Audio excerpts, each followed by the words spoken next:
What if I told you that the moment your baby cries, when you walk out of the room, they are not just being clingy or dramatic, but their tiny brain is actually running one of the oldest survival programs known to human beings.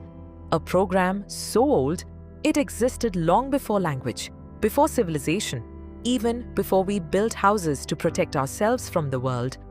Have you ever noticed how a baby can be laughing, playing, completely calm 1 second, and then the moment you step away, even just to grab a glass of water, they suddenly burst into tears as if the world is ending? It feels almost irrational to us adults. We think, I am just going to the next room. I will be back in 2 minutes. Why are you crying like I am disappearing forever? But here is the twist.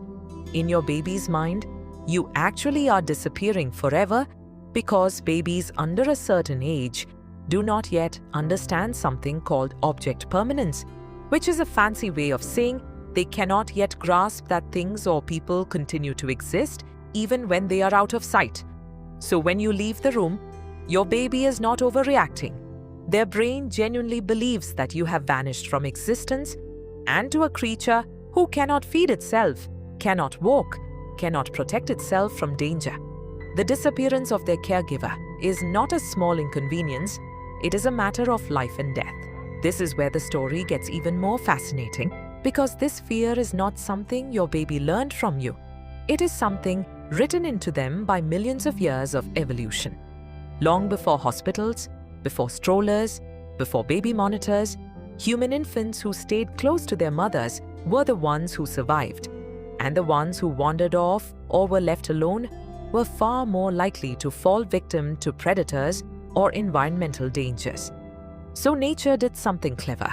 It built a built-in alarm system into every human baby, an alarm that goes off the instant their most important protector leaves their sight, and that alarm sounds exactly like crying. It is not manipulation, it is not weakness, it is biology screaming, "Please do not leave me unprotected." Now here is something that might surprise you even more. This attachment is not just emotional, it is deeply physical too. Studies in child psychology have shown that when a baby is separated from their caregiver, their little body actually releases stress hormones like cortisol, the same hormone your body releases when you are in a genuinely dangerous or frightening situation. So when your baby cries at the door as you leave for work, or when you place them down to take a shower, their body is not just feeling sad, it is physically entering a state of alarm, similar to how you might feel if you suddenly found yourself alone in an unfamiliar dark place. Imagine that for a moment.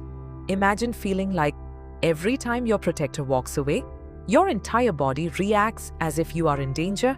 That is the emotional reality many babies experience multiple times a day, and yet they cannot explain it. They cannot say, "I am scared, please stay."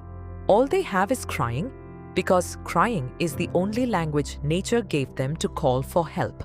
This is why so many parents feel confused and even guilty, because on one hand, they are told to give their baby independence, and on the other hand, every time they step away, their baby reacts as if the world is falling apart.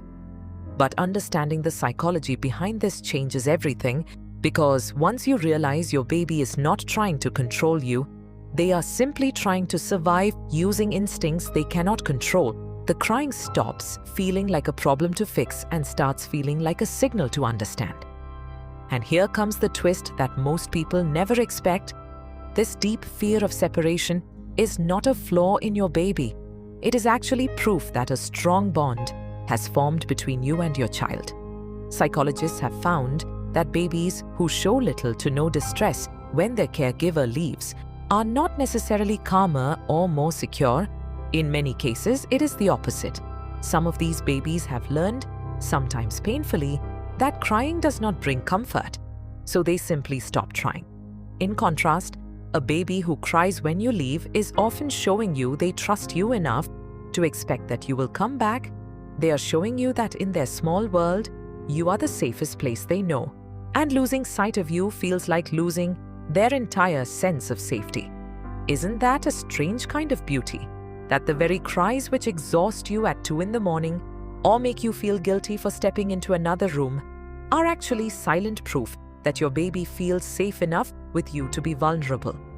As babies grow older, usually somewhere between 8 months and 2 years, this fear naturally begins to fade, not because they stop loving their caregiver, but because their brain finally develops enough to understand something incredible.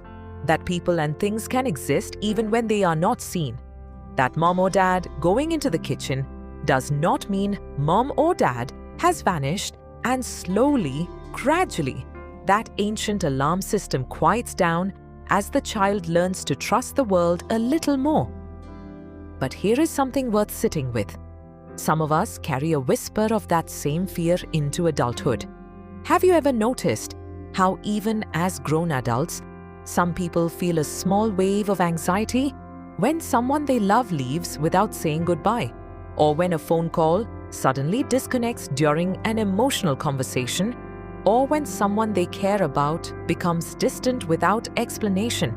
That same ancient fear of disappearance, the one that made you cry as a baby when your mother walked out of the room, may still be quietly living somewhere inside you, shaping how you love, how you attach, and how you fear loss even today. Maybe that is the real secret hidden behind a crying baby. It is not just a moment of discomfort. It is the very beginning of how humans learn to love, to trust, and to fear losing the people who matter most. A lesson that starts in the crib and echoes silently through every relationship we build for the rest of our lives. And maybe understanding this is not just about calming a baby, but about understanding a little more about ourselves, about why goodbyes feel heavier than they should, about why silence from someone we love can feel unsettling, about why deep down, some part of us still remembers what it felt like to believe that when someone we love leaves, they might never come back.